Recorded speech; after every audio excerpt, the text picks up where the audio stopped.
Hello everyone, welcome to my YouTube channel let's get up knowledge to student. आज हम देखने वाले हैं क्लास 12 ज्योग्राफी के important 2 mark question specially for your term two examination. Students, ये हमारा part 2 video है। पहले के पार्ट की वीडियो के लिंक मैं आपको डिस्क्रिप्शन बॉक्स में दे दूंगी, तो आप वहां से जाकर मेरी प्रीवियस वीडियो देख सकते हैं। And if you are new to my channel then don't forget to subscribe my channel, ताकि आपको ऐसे ही इन्फॉर्मेटिव अपडेट्स टाइमली मिलती रहे। तो चलिए शुरू करते हैं आज का video. Chapter number 7, mineral and energy resources. अब हम इस चैप्टर के इंपॉर्टेंट 2 मार्क क्वेश्चन देखने वाले हैं।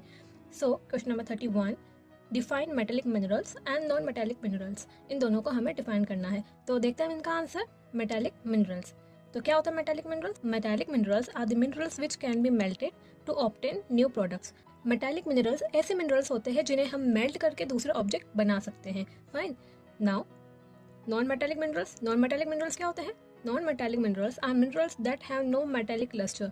नॉन मेटेलिक मिनरल्स ऐसे मिनरल्स होते हैं जिनके अंदर कोई भी मेटेलिक लस्टर, यानी जो मेटल में तो चमक होती है वैसी चमक नहीं होती है, एंड कैन ब्रेक इजीली, जो इजीली टूट सकते हैं या ब्रेक हो सकते हैं। They are organic in origin. और ओरिजिन कैसे होता है इनका? ऑर्गेनिक होता है। मतलब ये किससे बनते हैं? बरीड एनिमल्स और प्लांट से बनते हैं। Fine. Now question number 32, define the term mineral resources. अब मिनरल रिसोर्सेज क्या होता है वो हमें डिफाइन करना है। So point number 1, mineral resources can be defined as homogeneous, naturally occurring, inorganic materials that are of economic interest in or on the crust of the earth। अब mineral resources क्या होते हैं? तो homogeneous होते हैं, यानी same kind of element से बनते हैं। naturally occurring होते हैं, अपने आप ही नेचुरल बनते हैं। इनऑर्गेनिक मटेरियल्स होते हैं, मतलब वो किसी भी ऑर्गेनिक मटेरियल से नहीं बनते हैं। और इसमें क्या होता है? सबसे बड़ा, लोगों का इकोनॉमिक इंटरेस्ट लाइज करता है। कहाँ पे पाए जाते हैं ये? इन और on the crust of the earth. The earth crust है उसके अंदर भी और उसके ऊपर भी। Fine. Point number 2, the mineral resources provide the country with the necessary base for industrial development. अब क्या होता है मिनरल रिसोर्सेज? ये इंडस्ट्रियल डेवलपमेंट के लिए कैसा काम करते हैं? एक बेस के जैसा काम करते हैं, मतलब ये इंडस्ट्रियल डेवलपमेंट के लिए बहुत ज़्यादा नेसेसरी है। Fine. Now question number 33, define ferrous minerals. Name any 2 ferrous minerals other than iron ore. अब इस क्वेश्चन में क्या करना है? हमें फेरस मिनरल्स को डिफाइन करना है और 2 फेरस मिनरल्स के हमें नाम बताने हैं अदर देन आयरन ओर, यानी आयरन ओर के अलावा। फाइन। तो चलिए देखते हैं इसका answer. Ferrous minerals are minerals which contain iron. अब फेरस मिनरल क्या होते हैं? ऐसे मिनरल्स होते हैं जिसके अंदर आयरन कंटेन होता है। They have very small amount of other metals added. अब इनमें क्या होता है? कम मात्रा में दूसरे मेटल ऐड होते हैं। ज्यादा क्वांटिटी में क्या होता है? उनमें आयरन कंटेंट होता है। फाइन।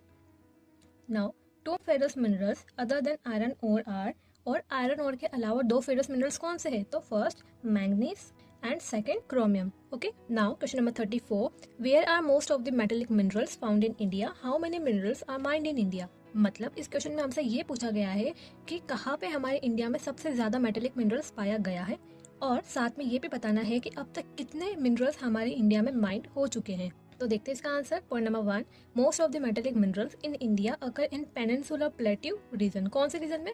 पेनिनसुलर प्लेट्यू रीजन में। एंड पॉइंट नंबर 2, अब तक कितने मिनरल्स हमारे इंडिया में माइंड हो चुके हैं? तो वो कितने हैं? 68 minerals. Keep in your mind. Now question number 35, name the minerals found in the south western plateau reason and north western region. अब इस क्वेश्चन में ये पूछा गया है कि साउथ वेस्टर्न प्लेट्यू रीजन में और नॉर्थ वेस्टर्न रीजन में कौन कौन से मिनरल्स फाउंड होते हैं, उनके हमें नाम बताने हैं। So minerals found in south western plateau region are, क्या क्या पाए जाते हैं? Bauxite, iron ore, manganese and limestone. Right. और जो नॉर्थ वेस्टर्न रीजन है इसमें कौन कौन से मिनरल्स पाए जाते हैं? Copper, zinc, sandstone, granite, marble, petroleum deposits and salt. Question number 36, why are mineral fuels required? Name any 2 fossil fuels. अब जो मिनरल फ्यूल्स है वो हमारे लिए क्यों रिक्वायर्ड है वो बताना है, और साथ ही साथ 2 फॉसिल फ्यूल्स के नाम भी हमें बताने हैं। तो इसका आंसर देखते हैं हम। Mineral fuels are essential for generation of power required by agriculture, industry, transport and other sectors of the economy. अब मिनरल फ्यूल्स क्यों नेसेसरी है? क्योंकि इससे क्या होता है? Generation of power, power generate होती है, जो कि किस किस में रिक्वायर्ड होती है? Agriculture, industry, transport and other sector of the economy. Economy के अदर सेक्टर में भी क्या होता है? इसका यूज होता है। और हमें जो 2 फॉसिल फ्यूल्स के नाम बताने थे वो कौन कौन से हैं? पेट्रोलियम, नेचुरल गैस और साथ ही साथ कोल। Fine. Now question number 37. Why is petroleum referred to as liquid gold? Name any two important oils producing areas in India. अब जो पेट्रोल है उसे हम लिक्विड गोल्ड क्यों बोलते हैं उसका पीछे का हमें रीजन बताना है और साथ ही साथ क्या करना है, इंडिया के अंदर टू मेजर या two important oil producing areas हमें बताने हैं. सो फर्स्ट पॉइंट देखते हैं हम. Petroleum is referred to as liquid gold because of its scarcity and its diversified uses. अब क्यों कहते हैं हम पेट्रोलियम को लिक्विड गोल्ड? क्योंकि लाइक गोल्ड ये भी क्या होता है, कम पाया जाता है, बट इसके भी क्या होता है, डाइवर्सिफाइड यूजेस होते हैं, यानी बहुत सारे यूजेस होते हैं, दैट्स वाई. और जो मेजर ऑयल प्रोड्यूसिंग एरियाज है हमारे इंडिया के अंदर वो कौन कौन से हैं? Digboi, Naharkatia and Moran in Assam. ये मेजर ऑयल प्रोड्यूसिंग एरियाज है in India. Now question number 38. Name any two conventional and non conventional sources of energy. अब हमें two conventional and two non conventional sources of energy बताना है. So point number 1. Two conventional sources of energy are मतलब ऐसी source of energy जो कि limited है और नॉन रिन्यूएबल है. सो कौन कौन सी है? Coal, petroleum and natural gas. Point number 2. Two non conventional sources of energy are मतलब ऐसी सोर्स ऑफ एनर्जी जो कि अनलिमिटेड है और रिन्यूएबल है. फाइन. तो कौन कौन सी है? Wind energy, solar energy, tidal energy, geothermal energy etcetera. Now question number 39. What types of oil refineries are found in India? Which is the largest oil refinery in India? अब इस question में हमें बताना है कि इंडिया के अंदर किस तरीके की ऑयल रिफाइनरीज पाई जाती है और साथ ही साथ ये बताना है कि इंडिया के अंदर सबसे बड़ी ऑयल रिफाइनरी कौन सी है. So point number 1. Oil refineries found in India are first field based oil refinery and second market based oil refinery. और Jamnagar is the largest oil refinery in India. कौन सी है largest oil refinery? Jamnagar. Fine. Now question number 40. How can metallic minerals be conserved and why should the export of minerals be reduced? अब जो metallic minerals है हम उनको कैसे conserve कर सकते हैं, उनको कैसे बचा सकते हैं और साथ ही साथ हमें ये भी बताना है कि जो मिनरल्स है उनका एक्सपोर्ट रिड्यूस्ड क्यों होना चाहिए. फाइन. तो पॉइंट नंबर 1 हम देखते हैं. Metallic minerals can be conserve by recycling the metal. अब जो मेटेलिक मिनरल्स है उनको कैसे कंजर्व करेंगे हम? By recycling the metal, metal को रिसाइकल करके. And point number 2.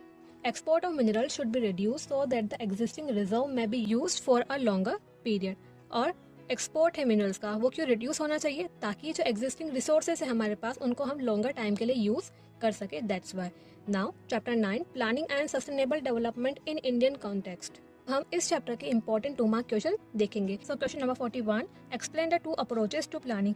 अब प्लानिंग के 2 अप्रोचेस क्या क्या है वो हमें एक्सप्लेन करनी है. So generally 2 approaches of planning कौन कौन सी है? Sectoral planning and regional planning. अब सेक्टोरल प्लानिंग क्या होती है? The sectoral planning means formulation and implementation of the sets of schemes और programmes aimed at development of various sectors of economy. मतलब ये जो सेक्टोरल प्लानिंग है इसमें क्या होता है, वेरियस सेक्टर्स ऑफ इकोनॉमी है उनके डेवलपमेंट के लिए क्या किया जाता है, जो सेट्स ऑफ स्कीम्स है उन्हें फॉर्मुलेट यानी बनाया जाता है एंड इम्प्लीमेंट किया जाता है ताकि ये जो वेरियस सेक्टर है इनमें डेवलपमेंट देखने को मिले.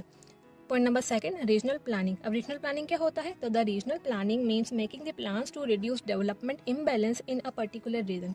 रीजनल प्लानिंग क्या होता है? पर्टिकुलर रीजन के अंदर डेवलपमेंट लाने के लिए और जो डेवलपमेंट इम्बैलेंस है उनको रिड्यूस करने के लिए क्या लाई जाती है? रीजनल प्लानिंग लाई जाती है bye making the plans. Fine. Now question number 42. What was the special features of 8th 5-year plan? अब जो 8th 5-year plan था उसके special features क्या थे वो हमें बताने हैं. So in the 8th 5-year plan, special area programs were designed to develop infrastructure in hill areas, the northeastern states, tribal areas and backward areas.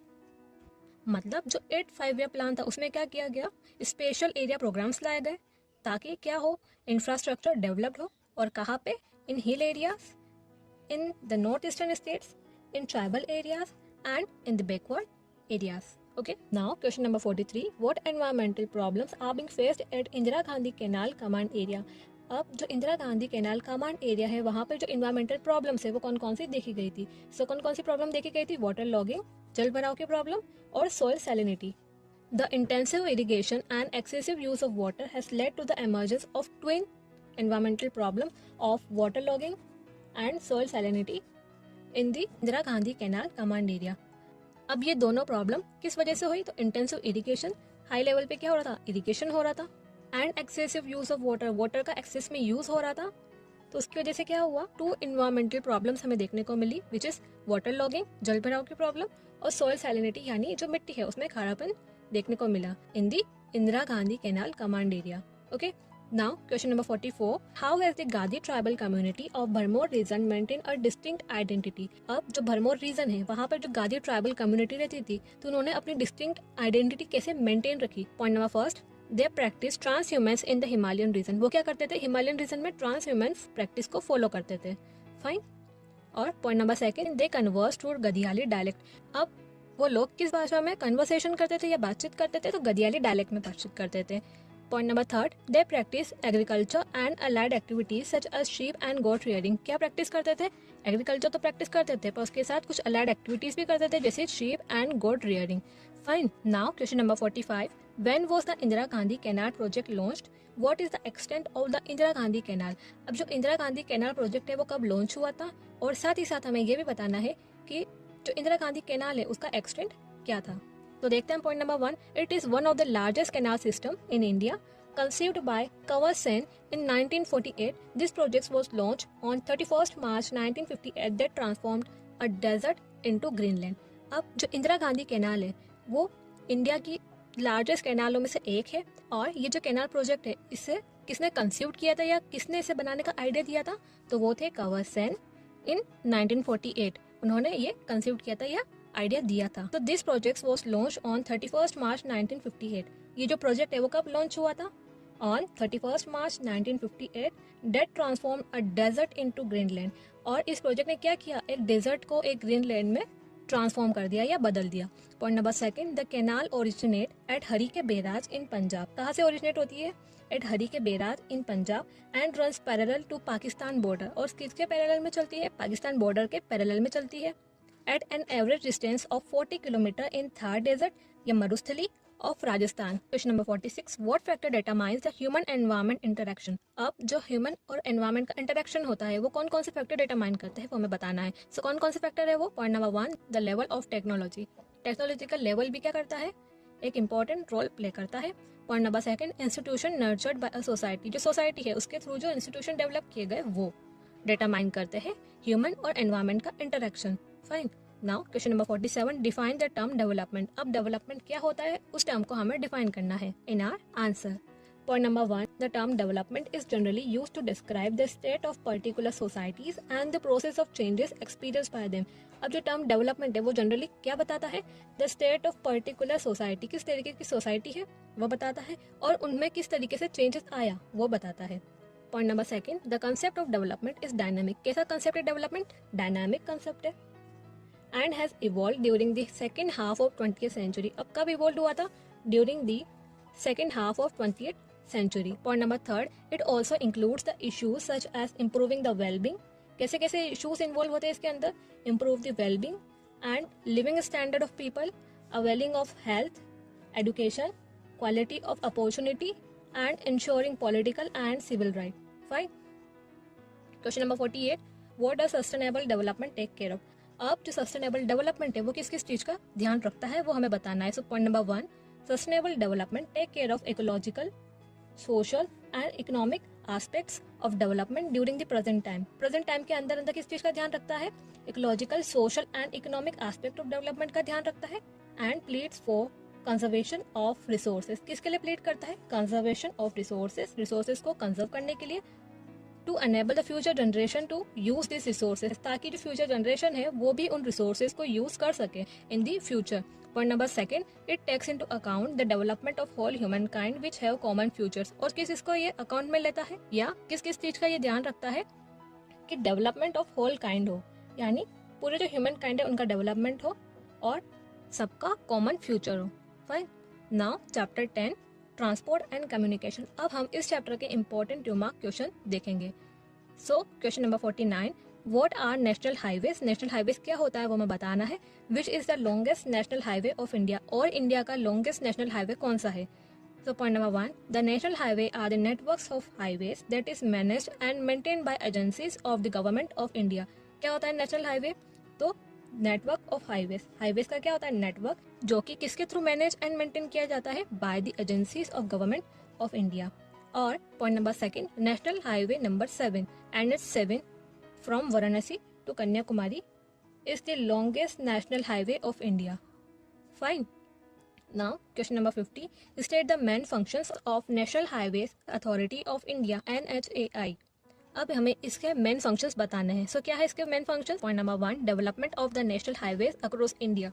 Across India national highways का development कौन कराता है? NHAI.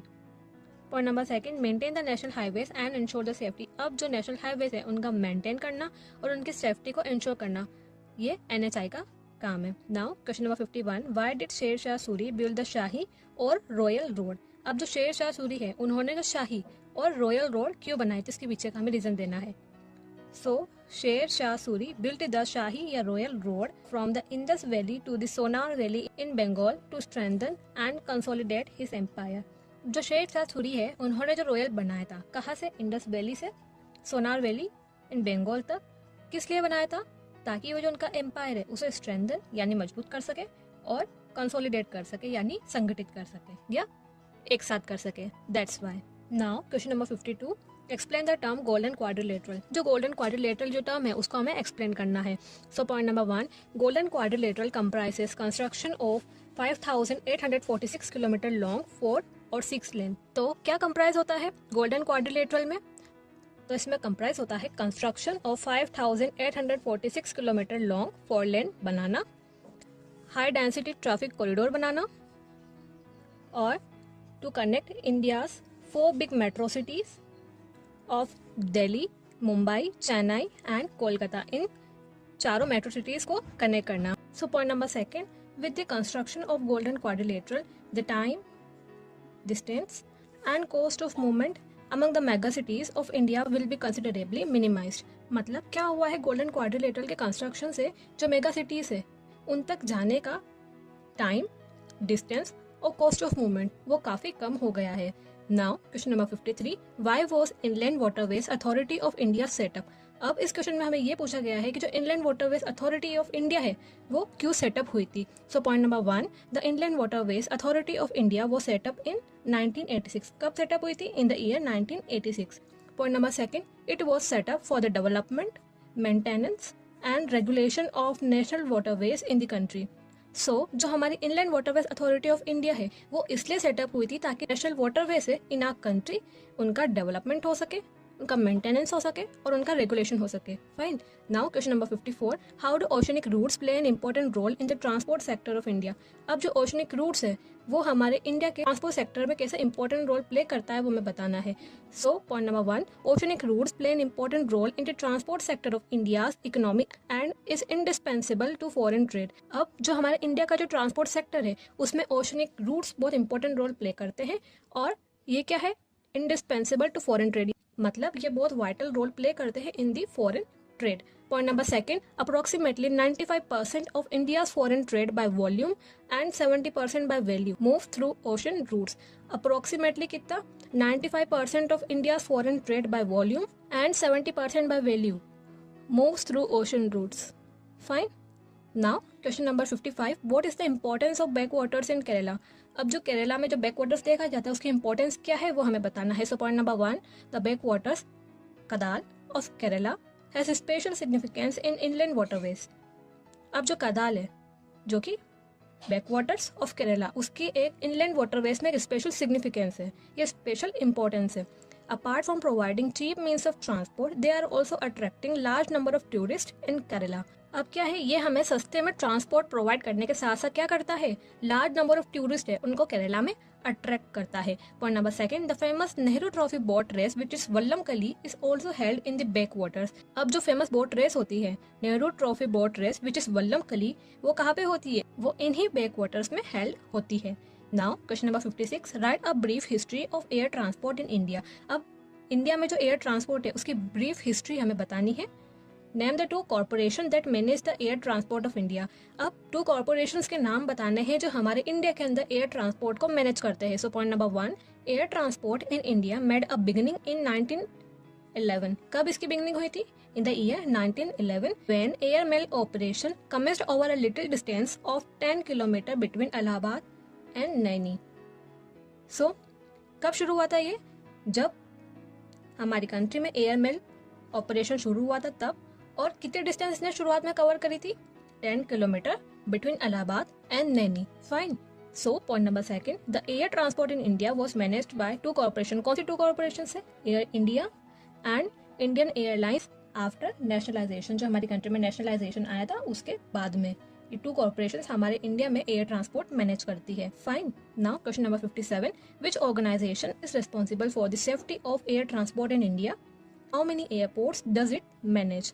अब जो air transport है हमारे India के अंदर उसकी सेफ्टी कौन सी ऑर्गेनाइजेशन इंश्योर करती है और कितने एयरपोर्ट ये मैनेज करती है वो हमें बताना है in our answer. So point number 1, the airport authority of India is responsible for providing safe, efficient air traffic and aeronautical communication services in Indian air space. जो एयरपोर्ट अथॉरिटी ऑफ इंडिया है वो किस लिए responsible होती है?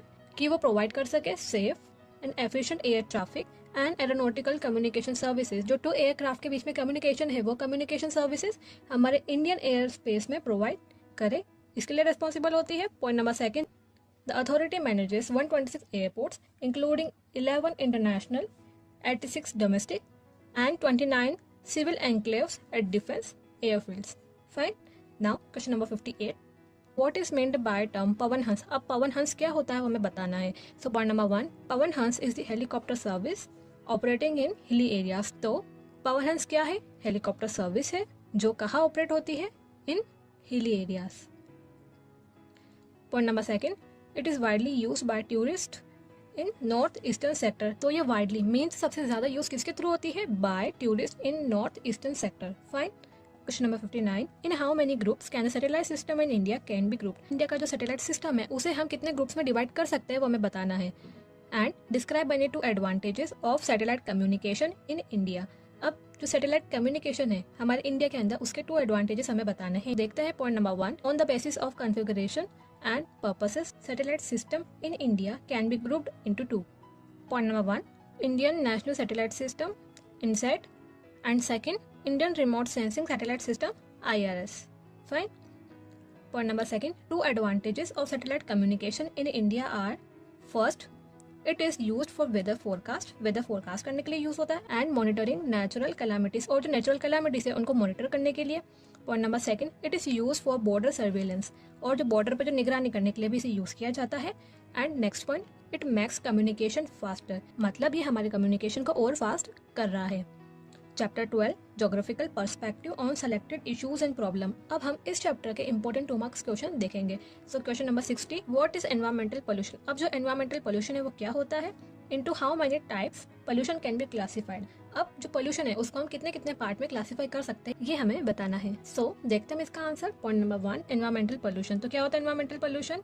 It result from, तो ये किसका रिजल्ट होता है? The release of substances and energy from waste product of human activities. जो ह्यूमन एक्टिविटीज है उससे जो वेस्ट प्रोडक्ट क्रिएट होता है और उस वेस्ट प्रोडक्ट से जो एनर्जी और सब्सटेंसेस का जो रिलीज होता है उसे हम एनवायरमेंटल पोल्यूशन बोलते हैं। Point number 2, pollution can be classified into, किसमें क्लासिफाइड करेंगे? First air pollution, second water pollution, third land pollution and fourth noise pollution. Fine. Now question number 61, mention any 2 sources of water pollution by human beings in India. अब human beings के through India में जो water pollution हो रहा है उसके 2 sources हमें बताने हैं। So point number 1, the urban sources of polluted water and sewage, municipal and domestic garbage that is disposed into the water. क्या क्या है? Urban sources of polluted water and sewage, municipal and domestic garbage, जो कि किस में dispose किया जाता है? वाटर के अंदर डिस्पोज किया जाता है। Point number 2, the disposal of industrial effluents into the running water which makes the water body degraded and poisonous.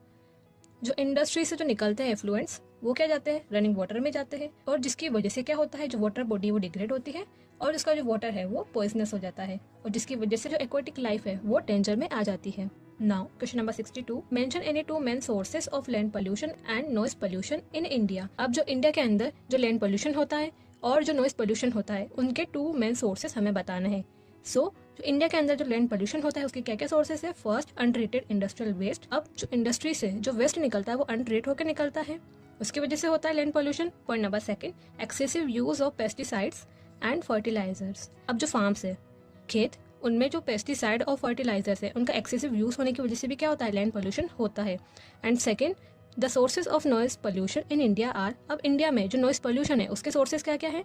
Point number 1, industries and factories. क्या क्या है, industries and factories. Point number second, mechanised construction works. अब जो construction works होता है उससे जो आवाज आती है उससे भी क्या होता है, नॉइज पोल्यूशन होता है। Now question number 63, name any two diseases that are caused by air pollution and water pollution.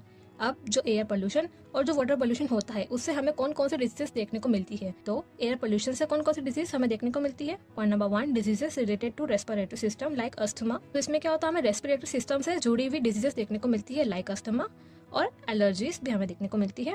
Point number second, diseases that are caused by water pollution. अब जो वाटर पोल्यूशन है उससे कौन कौन सी डिजीजेस हमें देखने को मिलती है। First diarrhoea and second hepatitis. Fine. Now question number 64, mention the root cause of acid rain. अब जो एसिड रेन है उसके रूट कॉज क्या है वो हमें मेंशन करना है in our answer. So causes of acid rain are, तो क्या क्या कॉजेस एसिड रेन के। Point number 1, air pollution, and point number second, urban smoke due to automobiles. अब क्या होता है, अर्बन एरिया में बहुत सारी फैक्ट्रीज होती है, इंडस्ट्रीज होती है, उसकी वजह से क्या होता है, वहाँ से जो स्मोक निकलता है और वो फॉग के साथ मिलता है, जिससे क्या होता है, स्मोक का फॉर्मेशन होता है, उसकी वजह से भी क्या होता है, एसिड रेन होती है। Now question number 65, what does solid waste refer to. अब जो सॉलिड वेस्ट है वो क्या होता है। तो point number 1, solid waste refers to a variety of old and used articles. क्या होता है सॉलिड वेस्ट, ओल्ड पुराने और यूज्ड जो सामान होते हैं सॉलिड, उसे हम सॉलिड वेस्ट कहते हैं। पॉइंट नंबर सेकंड, इसके एग्जांपल क्या क्या है। Stand small piece of metals, यानी जो छोटे छोटे मेटल्स है वो स्टैंड हो जाते हैं यानी जंग जाते हैं, वो प्लास्टिक कंटेनर्स, सीडीज एक्सेट्रा, जिसे बहुत सारी जगह पर डम्प्ड देखा जाता है। Now, question number 66. Urban waste disposal is a serious problem in India. Suggest any 2 measures that we as citizens can take to solve this problem of urban waste. अब इस स्टेटमेंट में हमें क्या करना है, 2 मेजर सजेस्ट करने हैं, जिसमें क्या है, वी एज सिटीजन्स जो अर्बन वेस्ट की जो प्रॉब्लम है उसे हम कैसे सॉल्व कर सकते हैं वो हमें बताना है। So point number 1, there are proper waste disposal bins provided by the municipality. जो म्यूनिसिपैलिटी है उन्हें बीन्स प्रोवाइड करने चाहिए जिसकी वजह से क्या हो, जो वेस्ट है उनका प्रॉपर डिस्पोजल हो। Point number 2, we can also segregate the wet and dry waste. अब हम क्या कर सकते हैं, जो वेट वेस्ट है यानी जो गीला वेस्ट है और जो ड्राई वेस्ट जो सूखा वेस्ट है उनको हम सेग्रीगेट कर सकते हैं यानी अलग अलग कर सकते हैं। Point number 3, strict laws can be made and fines can be issued for not disposing waste in a required manner। अब क्या है, जो required manner है वेस्ट को डिस्पोज करने का, अगर वो कोई ऐसा नहीं करता है तो स्ट्रिक्ट लॉस बनाने चाहिए और फाइन भी इम्पोज करना चाहिए उन लोगों पे, जिसकी वजह से क्या हो, ये अर्बन वेस्ट की जो प्रॉब्लम है जल्दी से सॉर्ट आउट हो। Now question number 67, give the meaning of the term slum. अब स्लम क्या होता है वो हमें डिफाइन करना है, and what type of people live in slum. अब जो स्लम है उसमें किस तरीके के लोग रहते हैं वो हमें बताना है। So, point number 1, slums are residential areas of least choice, dilapidated houses, poor hygienic conditions, poor ventilation, lack of basic amenities like drinking water, light and toilet facilities etc. अब slums क्या होता है, ऐसे रेसिडेंशियल एरियाज है वहाँ पे क्या होता है, dilapidated houses यानी वेल टू डू हाउसेस नहीं होते हैं और उबड़ खाबड़ हाउस देखे जाते हैं। पुअर हाइजीनिक कंडीशन मतलब वहाँ पे जो साफ सफाई है, जो हाइजीन कंडीशन है वो भी नहीं मिलती है। पुअर वेंटिलेशन मतलब जो शुद्ध हवा होती है वो भी वहाँ नहीं मिलती है। Lack of basic amenities, amenities means facility, जो बेसिक फैसिलिटीज है वो भी नहीं मिलती है, like drinking water, light and toilet facilities वो भी वहाँ नहीं मिलती है। Point number 2, slums are inhabited by those people who are forced to migrate from the rural areas to these urban centers in search of livelihood but could not afford proper housing due to high rent and high cost of land. They occupy environmentally incompatible and degraded areas. अब जो slums है वो किन लोगों के through inhabit किया जाता है या कैसे लोग इसमें रहते हैं, तो वो ऐसे लोग रहते हैं जो रूरल एरिया से अर्बन एरियाज में माइग्रेट करके आते हैं in search of livelihood, but वहाँ पे क्या होता है, प्रॉपर हाउसिंग नहीं मिलती है उन्हें, क्योंकि वहाँ पे क्या होता है, अर्बन एरियाज में हाई रेंट होता है और हाई कॉस्ट ऑफ लैंड होती है। दैट्स व्हाई उन्हें कहाँ रहने पे मजबूर होना पड़ता है, स्लम्स में रहने को मजबूर होना पड़ता है। और वहाँ स्लम्स में वो कैसे लैंड ऑक्यूपाई करते हैं, environmentally incompatible and degraded areas. Now question number 68, why do people migrate in large number from rural to urban areas in India. अब इंडिया के अंदर लोग लार्ज नंबर में रूरल एरिया से अर्बन एरिया की तरफ माइग्रेट क्यों कर रहे हैं, तो उसका रीजन हमें बताना है। सो देखते हैं इसका answer. In India people migrate from rural to urban areas mainly due to variety of factors such as social, economic and political factors. अब इसके पीछे बहुत सारे वेराइटी ऑफ फैक्टर्स है, social, economic and political factors. उनमें से कुछ ये है। फर्स्ट सबसे बड़ा एम्प्लॉयमेंट, फाइन, रोजगार के लिए। Point number 2, lack of basic infrastructure facilities. अब बेसिक इंफ्रास्ट्रक्चर फैसिलिटी जो रूरल एरियाज में लोगों को नहीं मिलती है, उस रीजन से उन्हें कहाँ आना पड़ता है, अर्बन एरियाज में आना पड़ता है। तो कौन कौन सी बेसिक इंफ्रास्ट्रक्चर फैसिलिटीज के लिए, लाइक एजुकेशन और हेल्थ केयर, फाइन। इन रीज़न की वजह से उन्हें माइग्रेट करना पड़ता है from rural to urban areas. Okay, so student, this is all about today's video. Hope this video proved to be helpful for you, and if you have any query then you can comment me down in the comment section. And if you are new to my channel then don't forget to subscribe my channel ताकि आपको ऐसे ही informative updates timely मिलती रहे. So this is all about today's video. मिलते हैं next video में. Till then, thank you and bye bye.